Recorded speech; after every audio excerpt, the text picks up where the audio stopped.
compares to other versions that have gone before as an adaptation. I know. Funnily enough, when I knew I was doing this, I thought, well, actually, I'm not going to watch the film again because I wanted it to be fresh. And the thing is, we know what's going to happen. But I think it's good to have a different, fresh approach. And as far as I understand it, this story tells you all 4 versions of the different classes that go through the calamity that happens and how they have to deal with it. And it's quite brutal, actually, the differences and the chances that people had. And that if you weren't first class, you didn't get the first escape. It's terrible. It's inhuman, actually, when you think of the steerage people hadn't got a help.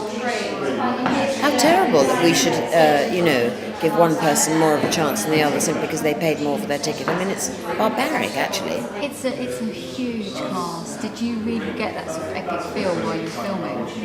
I remember the first day I went and promenaded up the ship on deck.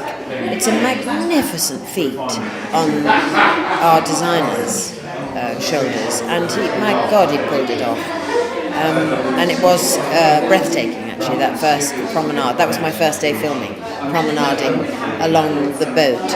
And actually, because I'd made up in my head that Grace missed her dog so badly, instead of taking him for a walk and making him walk along the ship deck, she carried him, which made me laugh. She didn't give him a walk at all. She just wanted to cuddle him, which was quite sweet. How does she compare to other roles you've played, would you say?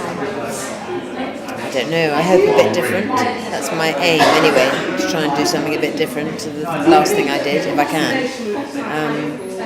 So you'll have to see. What is it about period pieces that you like? Because you have done several. I love dressing up. I mean, and sometimes actually the corsets are really uncomfortable. But then you sit differently, you walk differently. And it's rather wonderful because, a lot of acting, I suppose, is imagination. But if you have the real corset that they had in those days, and you have the gloves they wore, the shoes they wore, and it's all as it was, then half your work's done, actually. And I mean, we had to imagine being in the open sea when actually we were in some boiling hot internal tank, which is a bloody nightmare. But a lot of filming is half your work. For instance, when I went to India to do Exotic Marigold Hotel, I didn't have to imagine being in India, I was there. So I would say that Titanic, actually, you had to imagine a little bit more. You certainly had to imagine being freezing cold when you were boiling hot, which was really hard.